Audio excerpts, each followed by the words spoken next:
araw na to, pag-usapan naman natin yung mga do's and don'ts. Hello guys! Welcome to my channel. My name is Aileen. Tuturuan ko kayo ngayong araw na to kung paano yung mga dapat at saka hindi nyo dapat gawin during your assessment day. Simulan natin sa hair. Rule number 1, pagdating sa buhok, guys, kailangan maayos na maayos yan. Hindi pwede na, alam mo yung parang itinali mo lang siya on your way to the assessment. Hindi ganon. Marami ako nakikita na ganon and hindi siya magandang tignan, guys. And hindi rin yon kaaya-aya dun sa recruitment team. Kung makikita ninyo kapag meron kayong makikita na mga pictures ng mga cabin crew, yung mga nagre-represent dun sa company, makikita ninyo yung buhok nila as in maayos na maayos talaga palagi. That's because yun yung standards. And syempre, gusto natin ipakita dun sa nag-a-assess sa atin na kaya mo rin i-represent yung company ng ganon kaganda. Kung pupunta ka na hindi masyadong maayos yung buhok mo, then syempre, medyo bad record na agad yun.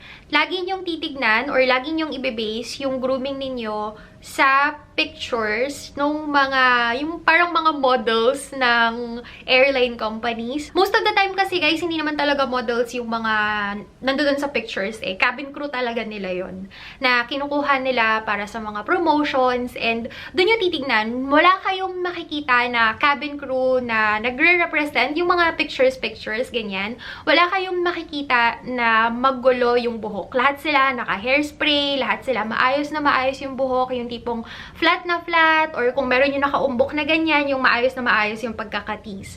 So, dapat on the assessment day, ganun din kayo. Kung yung buhok ninyo masyadong maikse, then hindi nyo na kailangang itali, pwede nyo na lang siyang lagyan ng clip, or magganyan na lang kayo, okay na yon. Kaya lang, kung nagtatouch na sa shoulders ninyo yung buhok ninyo, then kailangan nyo na siyang itali.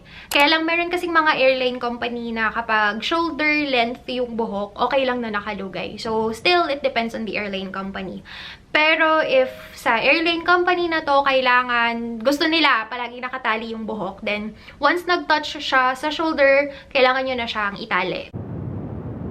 The best is always yung natural. Mas prefer kasi talaga nila palagi yung natural. Hindi ko lang alam sa mga local airlines, guys, pero for international airline companies, mas prefer nila yung natural hair color mo. Kung gusto mo mag-dye, ang sinasuggest nila palagi is 1 to 2 shades lighter or darker. Ganun lang. Pero hindi ka aabot dun sa blondie-blondie na color. Meron akong assessment na napuntahan na yung kasama ko for the final interview sobrang blonde ng buhok niya. Pero sinabihan siya na before the final interview, kailangan i-dye mo yung buhok mo. Tapos medyo hindi rin nilabit yung may mga highlights kasi hindi raw professional tignan. Kung magme-makeup ka for your picture day, yung para sa whole body at saka yung sa passport photo, yung close-up sa face mo na photo, huwag kang gagamit ng SPF. Kasi guys, yung SPF, nagkikreate siya ng white cast sa mukha ninyo. Kaya kung mapapansin ninyo, meron kayong mga pictures na para kayong, para kayong white lady kasi puti yung dito. It's because of the SPF or yung foundation na ginagamit ninyo kasi baka meron siyang high SPF. Mas maganda kung hindi na lang kayo gagamit ng SPF or sunscreen or sunblock. Yung foundation, mas maganda sana kung mababa lang yung SPF na meron. Little to none. Mas maganda yung ganun. Meron din na bang mga foundations na hindi sila nagbibigay ng white cast sa face. So, hanap kayo ng ganong foundation. Kung gusto nyo talaga ng merong SPF palagi yung face ninyo. Pagdating sa foundation, guys, medyo weird tong tip na to kasi no-brainer siya. Pero maraming gumagawa nito.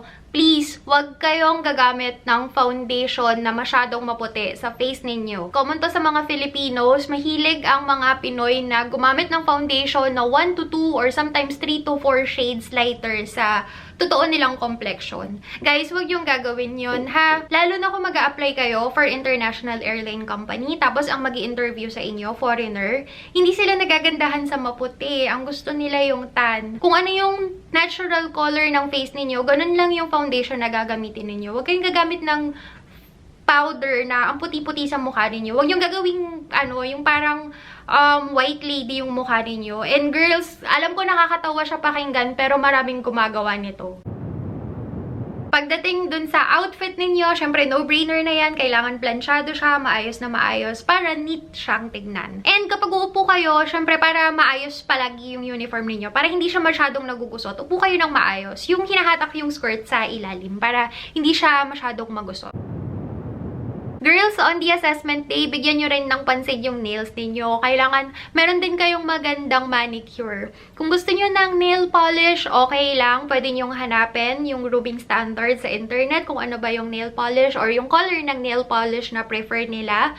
Pero para safe, mas maganda kung gagamit kayo ng nude or colorless. Kung sa airline company na to, gusto nila ng red, then go ahead, maglagay kayo ng red. Pero mas maganda pa rin kung maayos yung nails ninyo. Kasi, kapag maayos si nails, parang automatically kasi maganda na agad yung groom ninyo kapag maganda yung nails. And that's something na guilty ako kasi hindi talaga ako mahilig magpa-manicure, pedicure. But for my interview, ang ginawa ko, naglagay lang ako ng clear nail polish para medyo maayos naman tignan yung daliri ko. Kasi guys, kahit pa sabihin ninyo na hindi naman mahahalata siguro kasi kamay ko lang naman, hindi guys, makikita at makikita pa rin nila yan. Kasi ina-assess nila kayo from head to toe. So, mas maganda kung yung first impression ninyo agad from head to toe, perfect na agad. Yung tipong pak na agad, wala silang masasabi.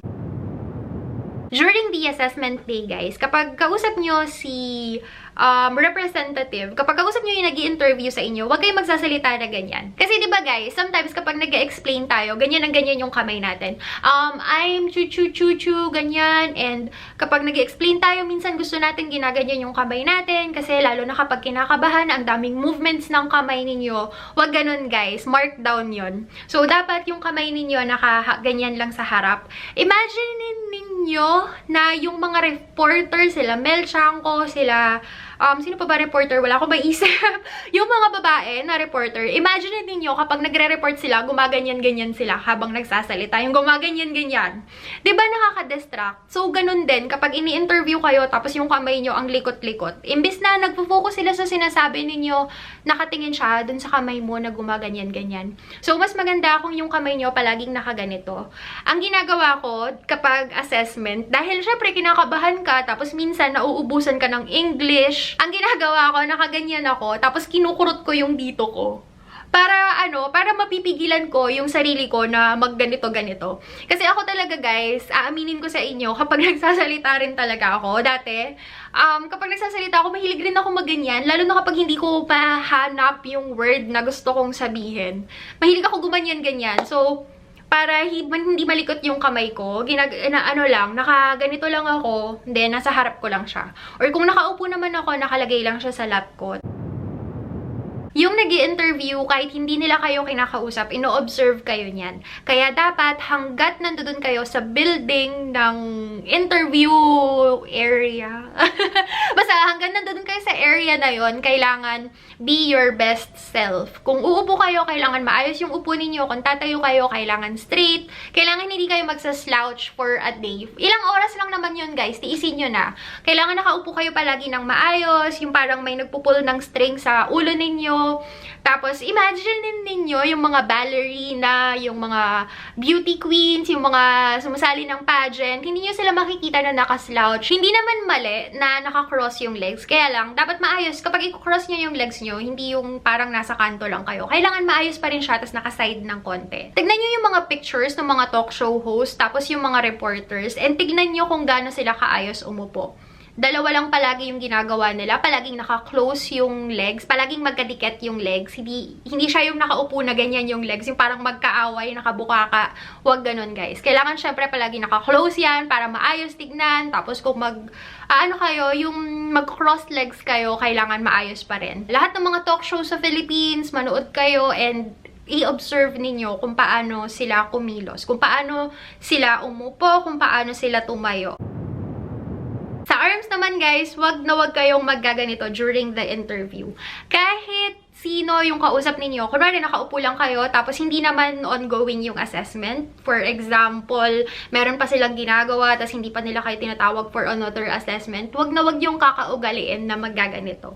Kasi once makita ka nila, another markdown na naman yan sa record mo. Kailangan palagi yung kamay ganito lang, on top of your legs. Kayo yung bahala kung gusto nyo ng ganito, ganito. Basta nasa, ano lang siya, nakaayos lang siya palagi on top of your legs or nakaganyan. Parang ganito, oh.